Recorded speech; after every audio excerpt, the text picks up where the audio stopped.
I'm Cari Corbet-Owen. I'm a clinical psychologist and I'm an alternative healthcare coach, someone who wants to teach you how to look after your health without spending a lot of money.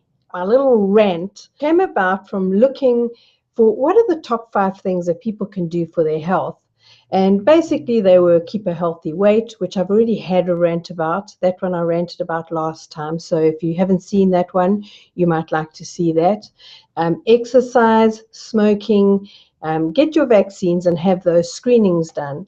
And as I was reading that, I was thinking, I've got something to say about exercise, something about, say, the smoking debate, and something to say about vaccines and screenings. And so what I'm going to be tackling today is I'm actually going to be talking about vaccines, screenings, and it was hard for me to do that without talking about antibiotics as well. So I'm going to start with antibiotics because I think that it's really important to look at them for one reason. And the reason is that if we look at history, the history of antibiotics tells us something really important about my little rant on vaccines and also on screenings. So, many of you will know that antibiotics were founded in the 1920s, late 1920s, by Andrew Fleming, and they really became popular in the 1940s. But the problem was that we treated antibiotics as if they were magic bullets, as if they were miracle drugs that could cure anything. So they really were treated as a cure-all. And the problem with treating it as a cure-all is that they were given to us for everything, from a cold to a flu, a runny nose, a bronchial infection, and yet they really only indicated for things that have a bacterial cause, and many of those are viral.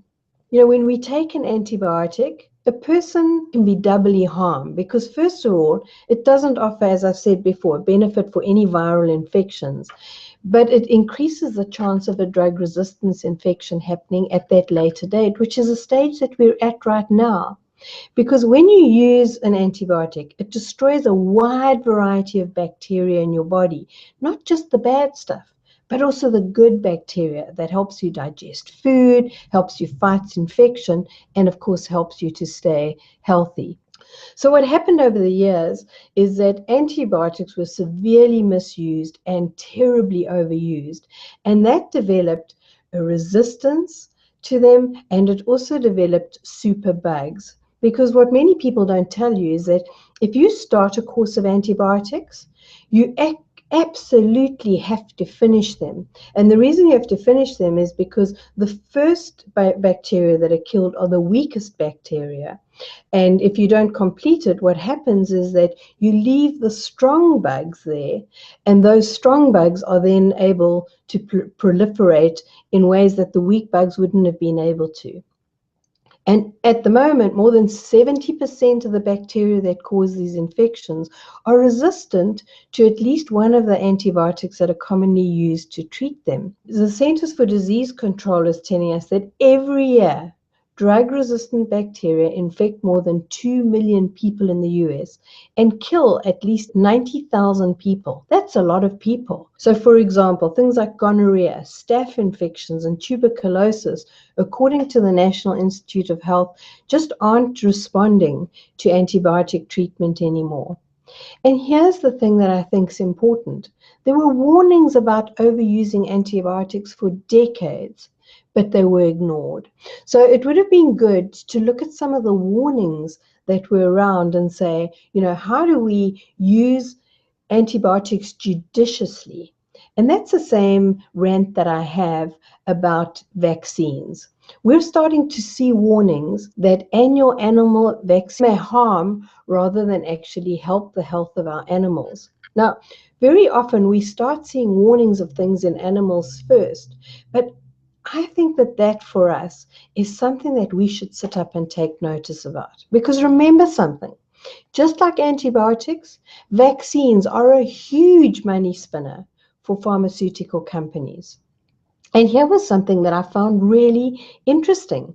Did you know that we even have a national vaccine injury compensation program? So if you suffer harm or death due to a vaccine, you can't hold the manufacturer of the vaccine accountable because guess what? Congress gave the pharmaceutical companies immunity against lawsuits in 1986. And the reason was that there were so many lawsuits against them that manufacturers threatened to stop making them. And so Congress said, well, the government will take responsibility and liability for vaccines. And here's the interesting thing. According to an investigative researcher for CBS News, claims to this National Vaccine Injury Compensation Program were up 55% in 1 year. So not only are we seeing something happening in the animal population, but we're starting to see something happen in the human population. And I particularly want to talk about flu shots. For me, they are just experimental. There really isn't any good research on them. And the thing is that there can't be research done on them because it changes every year.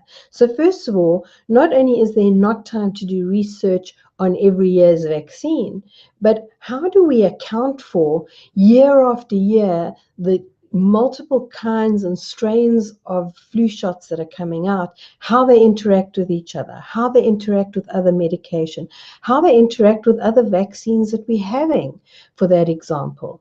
So I feel that annual flu shots in particular could be the biggest medical experiment of its time, and that's scary. If you look at the adverse reactions to vaccines, there's a registry. There were 30,000 last year that were reported, and that's vastly underreported. And the reason that it's underreported is, first of all, many people don't know about it. And secondly, they often attribute an adverse reaction to a vaccine to something else. So I was really interested to watch an interview with Dr. Mark Geyer. He's a geneticist and he was a prof at Johns Hopkins University. And he's always had an interest in vaccines. And he says that the flu vaccine is basically an experimental vaccine that they want to give out to 300 million people every year. That's something to think about. And having worked in the pharmaceutical industry for 5 years, I absolutely can see how vaccines are pushed on people. So I really want you to think carefully about vaccines before you just jump into them. Then my little rant about excessive screenings. And here's what makes me think. I come from South Africa. If I turn 50 in South Africa, I don't automatically have to go for a colonoscopy. There isn't just this amount of screening that goes on. Examinations per 1,000 patients in the US, an average of 91.2 exams are done. But the average in developed countries is 41.3. That's less than half of what is done in the United States. Australia actually is the lowest, with only 20 examinations done per 1,000 patients. But here's the crunch. You know, the US, this is a report done in 2013, spends over $8,500 per person per annum on health. Australia only spends $3,800. So you would expect us then, with more screenings, to have better health than Australia. According to the World Health Organization, the table that ranks longevity for countries in 2013, the Japanese are ranked number 1. They live to approximately age 84. Australians live to about 83. They're actually ranked second. In the US, we only live to about 79, and we are ranked 34th. And yet we spend more health dollars on health than any other country in the world. Another little snippet. The US has more open heart surgery after a heart attack than Japan does. But after 1 year, they have no better health outcomes than what Japan does. That should make us think. So why do we have so many extra screenings? First of all, 78% of doctors fear being sued. And 81% of residents say that every single patient is a potential lawsuit. And that results in 83% of doctors ordering more imaging and more tests. They're doing defensive medicine to stop themselves being sued. And in fact, there's a report out that says 20 to 30% of all medical treatment is actually unnecessary. And according to a report in JAMA, now remember that JAMA is the Journal for American Medical Association. They say that overuse includes overdiagnosis, which occurs when individuals are diagnosed with conditions that will never cause symptoms. And overtreatment is overtreatment targeting overdiagnosed disease from which there is minimal or no benefit. This whole issue was broken wide open when the National Cancer Institute commissioned an expert panel, and they acknowledged, for example, that early stage or stage 0 breast cancer, as it's known, and prostate cancer that are actually benign or indolent lesions should never have been termed even carcinomas because they're treated when they shouldn't have been treated. So, for example, about 1.3 million US women were subject to some sort of a combination of mastectomy, lumpectomy, radiation, or chemotherapy over the past 30 years, even though their screen-detected condition had no symptoms and left untreated would likely never have caused them any harm. And of course, haven't even spoken about the possible radiobiological harm that could be caused by X-ray mammograms. So here's the thing. We have excessive testing, which causes much more risk for people because even no matter what kind of testing is done, there's always some risk involved in it and more anxiety for patients. And we know, according to the American Institute of Stress, that 60 to 90% of doctors' visits are caused by anxiety or by fear. And of course, the more testing you do, the more findings you find. The more findings you find, the more procedures are done. All these procedures come with a risk. And of course, that means more hospitalizations. And wherever you have more hospitalizations, you have more deaths, more possible errors, and you have more possible medical bankruptcies because that's the number one cause of bankruptcy in America. We need to think really carefully about how we can look out for our health outside of these. And I just have a question from Bertha who wants to know what my thoughts are on children's vaccines. And what I want to say is that the average child in the US has mandatory, mind you, vaccines, and there are almost 30 of them that they have before age 6. I'm not sure how much research has been done on the combination of all of those.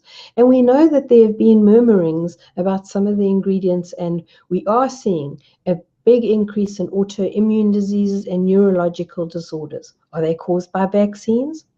We don't really know, but can we take the risk of that? So I want to teach you how to increase your immunity without using medication.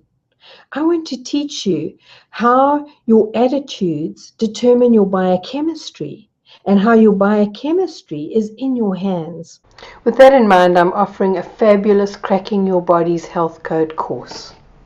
Send me an email and I will send you the link to it and also a coupon so that you can get a special price. For now, I'm going to say have a great, wonderful, and healthy day.